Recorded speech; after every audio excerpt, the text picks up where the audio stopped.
दोस्तों ज़रा आप गेस कीजिए कि ये वीडियो कहाँ की हो सकती है जहाँ पर आप लोगों को बहुत सारा पानी बहता हुआ नजर आ रहा है। ऐसा लगता है कि यहाँ पर जो सैलाब आ गया है। तो देखते हैं कि आप में से किसका किसका अंदाज़ा सही हो पाता है, कमेंट बॉक्स में ज़रूर बताएं। अस्सलाम वालेकुम दोस्तों, मैं हूं असलम आलम और आप देख रहे हैं गल्फ एक्सपर्ट।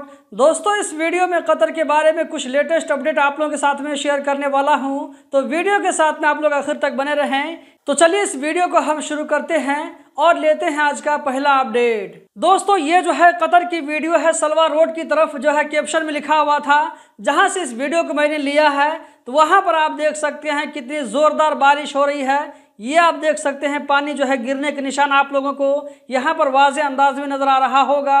बहुत ही जोरदार की बारिश हो रही है। अभी जो मैं आप लोगों के साथ में वीडियो के स्टार्टिंग में जो वीडियो शेयर किया था, पानी बहता हुआ नजर आ रहा था, तो दोस्तों वो कतर ही की वीडियो थी। यहाँ पर आप बारिश को होते हुए देखकर अंदाजा लगा सकते हैं कि कतर में जो है कल कितनी तेज बारिश हुई थी।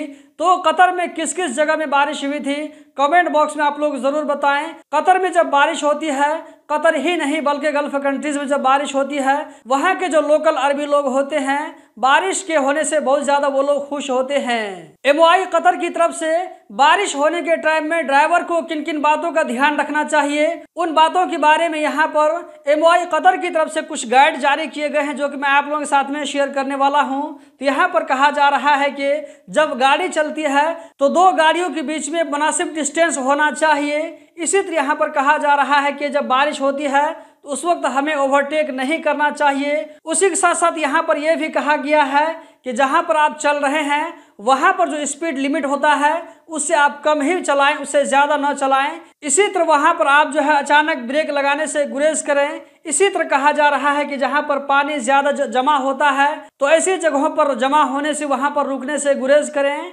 इसके अलावा यहाँ पर कुछ और भी सजेशन दिए गए हैं, वो कुछ इस तरह है कि बारिश के टाइम में बाहर रहने से आप लोग गुरेज करें। इसी तरह अगर आप गाड़ी के अंदर में हैं तो गाड़ी के शीशे को खोल करके मत रखें, गाड़ी के शीशे को आप बंद कर दें। उसी के बाद यहाँ पर कहा जा रहा है कि अगर आप घर की छत पर हैं तो वहाँ पर न रुकें। इसी तरह अगर आप किसी पेड़ के नीचे में हैं या कोई जो बिजली का जो पिलर होता है, जो पोल होता है, अगर आप उसके पास में आसपास में खड़े हैं तो ऐसी जगहों से आप हट जाएं, क्योंकि ऐसे मौसम में ओले गिरने का डर रहता है। इसी तरह तेज हवा जो है चलने का चांस रहता है। एमओआई कतर की तरफ से कहा गया है कि इन चीजों से हम गुरेज करें। दोस्तों ये जो अपडेट आप देख रहे हैं, ये कतर की वीडियो है जहां पर एक मजलिस लगी हुई है और इस मजलिस में सारे लोग दुआएं मांग रहे हैं फिलिस्तीनी भाइयों के लिए, जहां पर इसराइल निहत्थे लोगों पर बमबारी कर रहा है। तो उन लोगों की हिमायत में यहाँ पर दुआ का एहतमाम किया जा रहा है। यहाँ पर आप देख सकते हैं कि किस तरह रात के अंधेरे में हो चाहे दिन के उजाले में हो, इसराइल किस तरह यहाँ पर आम लोगों पर भी बमबारी करके उन्हें जो हलाक कर रहा है। दोस्तों आज का जो अगला अपडेट है वो है कस्टम डिपार्टमेंट की तरफ से। कस्टम डिपार्टमेंट की तरफ से एक बार फिर से एक पैसेंजर के बैग से ये ममनुआ सामान बरामद कर लिया गया है। ममनुआ सामान मतलब कि नशा वाला सामान, मैं सामान का नाम नहीं लेता हूं। ये आप देख सकते हैं कि किस तरह बैग के अंदर में इसको जो है टेप मार करके छुपाया गया था, लेकिन अभी जो वहां पर इस तरह के जो मशीन वहां पर रखे गए हैं कि कोई भी चीज को छुपा करके नहीं लिया जा सकता है।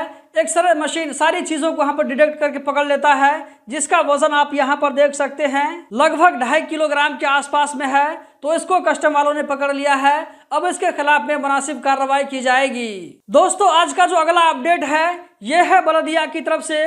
बलदिया की तरफ से कहा गया है कि शहानिया में एक मार्केट जिसका नाम यहाँ पर ग्रैंड एक्सप्रेस दिखाया जा रहा है, तो इस मार्केट के अंदर में जो वहाँ पर मछली बेची जाती थी, तो मछली की दुकान को यहाँ पर 30 दिनों तक के लिए बंद कर दिया गया है। इसकी जो वजह बताई जा रही है वो ये कि यहाँ पर जो सामान बेचा जा रहा था उसकी क्वालिटी लोगों के लिए, हेल्थ के लिए ठीक नहीं था। आज का जो लास्ट अपडेट है आप यहाँ पर देख सकते हैं, एमओआई कतर की तरफ से आम ड्राइवरों को सजेशन दिया गया है, उन्हें याद दहानी कराई गई है कि जहां पर मदरसा होता है, स्कूल होता है, कॉलेज होता है, तो उस एरिया में जाने से पहले हमें गाड़ी की स्पीड को कम कर लेना चाहिए, जिसकी वजह से वहां पर कोई एक्सीडेंट न हो और आप भी दिक्कत में पड़ने से बचे रहें। दोस्तों आज की दूसरी वीडियो में भी आप लोगों को एक सवाल का जवाब देने वाला हूं, तो दूसरी वाली वीडियो जो कि शाम को आएगी तो उसको भी देखना मत भूलें। इस वीडियो को लाइक करके आगे जरूर शेयर करें। बहुत बहुत शुक्रिया।